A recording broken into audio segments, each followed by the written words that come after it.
Hello. Welcome to the Reed Island and Surge Narrows Community Wildfire Protection Plan video. This is a video presentation that is supplementary to a formal report submitted to the Strathcona Regional District. The purpose of this CWPP is to identify the wildfire risk and consequences surrounding local communities, and then to recommend possible ways to reduce the risk. The full CWPP and maps can be downloaded from the SRD website for further reference. My name is Colin Philliter, and I'm a professional forester that helped to write this report at Suave Air. I wrote this report along with my colleague, Cynthia Liu, who is also a professional forester. In this presentation, we will provide an overview of the Reed Island and Surge Narrows Community Wildfire Protection Plan. We will review the study areas included in this plan, discuss the results of the local wildfire threat and local wildfire risk assessments, examine the application of the Fire Smart program initiatives, and then cover 24 recommendations made in the report. This CWPP examined 4 study areas on 4 different islands that lie to the east of Campbell River and Vancouver Island. These islands are located in Electoral Area C in the Strathcona Regional District. Study areas were determined to be part of the study if they are within the wildland-urban interface, which means that there are more than 6 structures per square kilometer. Study areas were also decided upon with guidance from the SRD and input from local residents of these islands. The 4 islands that are examined in this report include Reed Island, Owen Bay on Sonora Island, Rendezvous Island, and portions of Morel Island. All of these communities are accessible only by private boat or float plane. BC Ferries does not offer service to any of these islands. There are no local fire departments on any of these islands. Any fire suppression activities would rely on BC Wildfire. As part of the CWPP, we conducted the suggested local wildfire threat assessment that was developed by BC Wildfire. This assessment is based on spatial GIS analysis using map programs and a number of different factors to calculate the threat, which is basically the likelihood of a fire occurring. The fuel type around the community has a large impact on the threat score. Fuel type influences the head fire intensity, which is the energy or heat intensity of a fire. Fuel type also influences the spotting impact, which is the ability for wildfire to spread to adjacent areas. Wildfire threat is also caused on the historically recorded fire density of area, including both human-caused and lightning-caused ignitions. For Reed Island, our assessment calculated that the majority of the northern portion of the island had low threat, while the southern portion of the island was mostly moderate, with a few pockets of high. There have been 2 recent wildfires that have required fire suppression assistance from BC Wildfire. Within our study area, there was an 8.6 hectare fire in 2018 that was human-caused, as seen in the picture here. Outside of our study area, but still on Reed Island, there was a 17.3 hectare fire from lightning in 2019. Neither fire resulted in loss of human life or property. Our threat calculation from Morel Island showed low to moderate threat. Owen Bay, located on Sonora Island, calculated mostly low threat in the western portion of the study area and moderate threat with pockets of high in the eastern portion of the study area. Rendezvous Island was calculated to be 96% low threat with 4% moderate threat. After we calculated the threat score, the next step is a local wildfire risk classification. Again, this calculation is conducted by parameters developed by BC Wildfire Service and done with GIS using multiple factors to calculate the risk. The risk class is based on wildfire threat that we had just discussed, proximity of the community to the threat, fire spread patterns by localized wind patterns, as well as the slope position and slope percentage. It should be noted that proximity has a significant impact on risk. Fuels that are within 100 meters of a community are a higher risk than the same fuel type that might be a kilometer away. The area of interest is classified into risk categories from low to extreme. Moderate risk, in yellow, is the most common throughout the AOI on Reed Island. The red outlines on this map show the Wildland-Urban Interface 100, or the WUI 100. This is the closest 100 meters surrounding most clusters of structures in the community. Fuels within 500 meters of the structures, or the WUI 500, are generally moderate to high risk. Morel Island was calculated to be mostly moderate risk, especially in areas with higher number of homes. The area surrounding Owen Bay on Sonora Island was calculated to be mostly low and moderate risk. The majority of the moderate risk was directly adjacent to structures on the island. Rendezvous Island was calculated to be moderate and high, with all of the high risk within 100 meters of homes. The Fire Smart program is a national initiative to provide communities, property owners, and residents the tools to assess the fire hazard around their homes. It has established strategies to start reducing those hazards. Fire Smart is a shared responsibility involving all levels of government, and participation from the private sector and community leaders. This photo shows a neighborhood in Fort McMurray after the 2016 wildfire. Some homes burned while others did not. FireSmart may have played a key role in which homes survived. FireSmart assessments are done to assess both public and private property to determine what can be done to make structures and property more resistant to fire. A key aspect of the FireSmart program is the structural ignition zone, which is comprised of 4 different priority zones. Each zone is assessed separately, and there's judging criteria that is based on the zone proximity to vegetation and flammable materials, as well as ratings based on structural building materials and design. Several recommendations within the CWPP address reducing hazards in the structural ignition zone. This CWPP makes a total of 24 recommendations. We will highlight the high priority recommendations first and at greater detail before having a look at the medium and lower priority items.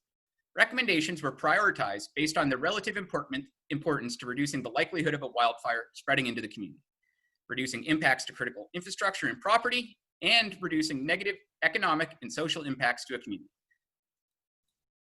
To reduce the risk of human-caused fire events within the interface, it is recommended that the SRD start assessing the level of community support for enacting a local bylaw to regulate fire use. As there is limited capability for actual bylaw enforcement, other options include a voluntary local fire ban or voluntarily restricting fire use.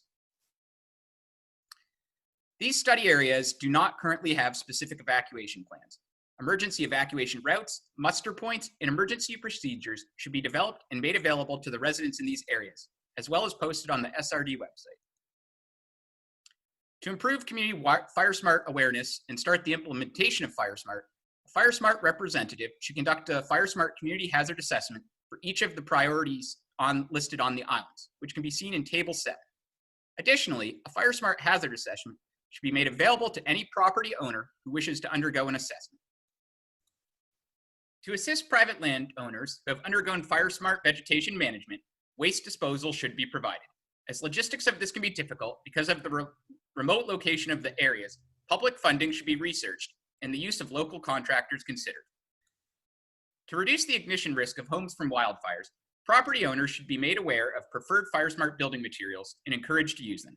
The FireSmart Home Development Guide offers many suggestions for flame retardant building materials. The full CWPP report and maps should be available to the public on the SRD website. This video presentation could also be included. Recommendation 11 is to develop a wildfire safety and preparedness pamphlet to distribute to residents. It can include answers to frequently asked questions, legal requirements, FireSmart principles, wildfire safety, and how to find additional BC Wildfire Services information online.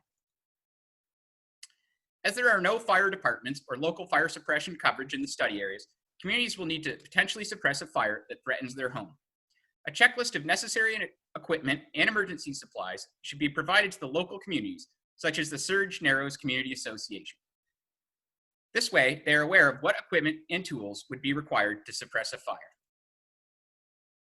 The school and community hall on Reed Island is critical community infrastructure. The current water storage reservoir is not set up to directly support fire suppression, and the amount of water required for suppression has not been assessed. It should be assessed to determine if it could handle firefighting activities. Recommendation 18 is to do a similar assessment, but on a personal homeowner level. Property owners should assess if they have sufficient water resources to combat a fire and acquire additional water storage facilities if deemed necessary. It is recommended for residents to increase their local capacity and knowledge in firefighting techniques in the use of water pumps and hand tools. S100 training is recommended for residents as it supports skills beneficial to isolated and remote living in the event of wildfire suppression. Recommendation 22 is for individual property owners to become aware of necessary equipment and emergency supplies that will be required to suppress a fire, as well as what would be required in the event of an evacuation. We will now discuss the 7 medium priority recommendations included in this plan. Based on the wildfire risk assessment that we discussed earlier, 7 areas were identified for potential fuel treatments. These 7 high-risk areas are within 100 meters of structures or critical infrastructure. They are priority zones for treatment. A qualified professional will be required to create these site-level prescriptions, and this will require collaboration and cooperation with many different stakeholders. educate the community about FireSmart, a local representative can deliver FireSmart awareness presentation as well as help train a local FireSmart champion. It is essential to find local FireSmart champions who can then lead the charge on localized community initiatives. Finding a FireSmart champion is usually key to getting organized and implementing FireSmart within a community. Another way to educate property owners of FireSmart is through online courses. Homeowners should be encouraged to do the free online FireSmart 101 course. They can then begin to understand the program and how to implement risk reduction strategies on their own homes and properties. It is recommended that these communities on the islands have an annual fire safety day that is an annual community event. The day should focus on checking and maintaining fire equipment, conducting fire suppression practice, and FireSmart education and implementation activities. This fire safety day could be timed with Fire Prevention Week, which happens annually during the second week of October. It is recommended that this CWPP be shared and discussed with industrial stakeholders that operate in the areas. Information sharing and awareness topics could include slash management, fuel hazard abatement, and fire weather. This dialogue will hopefully lead to increased collaboration and cooperation. Due to the remoteness of the islands and a lack of roads, BC Wildfire Service response would have to require helicopter support. The BC Wildfire Service requires safe landing areas for their helicopters. They have expressed concern about landing in areas without designated pads, as these are potentially dangerous to their pilots as well as their crews. The communities in the CWPP should consider having open areas that are maintained for helicopter landings and have them designated on local emergency plans as well as maps. Recommendation 23 and Recommendation 24 aim to reduce the likelihood of structure fires from wildfire embers. Both local communities as well as private homeowners should be encouraged to purchase sprinkler kits. This is especially important for residents as they do not have fire protection services. These sprinkler kits can be set up around homes and on the top of roofs. This is a relatively low-cost method in extreme wildfire scenarios that can sometimes save structures. We will now discuss the 3 low-priority recommendations included in this report. The SRD should encourage residents to consider alternatives for backyard burning of woody debris and waste, such as hauling it away or chipping. These alternatives should be communicated to the public regularly. Installing a fire danger rating sign in high traffic areas, such as the Surge Narrows docks, would draw attention to the current fire danger as well as advise when fire bans are in effect. This would educate both local residents as well as visitors to the Surge Narrows. To improve emergency evacuation communications to the community, residents should be encouraged to join the SRD's Connect Rocket. The Connect Rocket is a free emergency notification service that sends out notifications whenever an emergency occurs. To summarize this video, we looked at 4 study areas for this community wildfire protection plan. We looked at portions of Reed Island and Morel Island, Owen Bay on Sonora Island, and Rendezvous Island. As suggested by the BC Wildfire Service, we ran threat and risk assessments using their assessment criteria. We found low to moderate wildfire threat for the communities. For the risk assessment, the majority of the areas were moderate, although there were some pockets of high within 100 meters of structures. 7 areas were identified on Reed Island as being potential sites for fuel treatment. These areas require further investigation for site-specific prescriptions by a qualified professional and would require collaboration between multiple stakeholders. As these locations in the CWPP are remote and do not have fire suppression from a local fire department, the recommendations focus on FireSmart activities, wildfire safety awareness and education, and having strong emergency and evacuation planning. For more detailed information, please review the full document that is available on the SRD website. We'd like to thank the following individuals and groups for sharing their time with us, as their help and guidance was essential to the contents of this report. Sean Koopman from the SRD for his vision encouragement throughout the project. We'd like to thank the Surge Narrows Community Association for meeting us both in person and through digital conferences. We appreciate you reviewing our plans thoroughly and giving feedback so that the recommendations were appropriate and sensible for your community. Extra thanks to Jenny Vassal for leading the charge and bringing us over to Reed Island on her own boat. Thank you so much.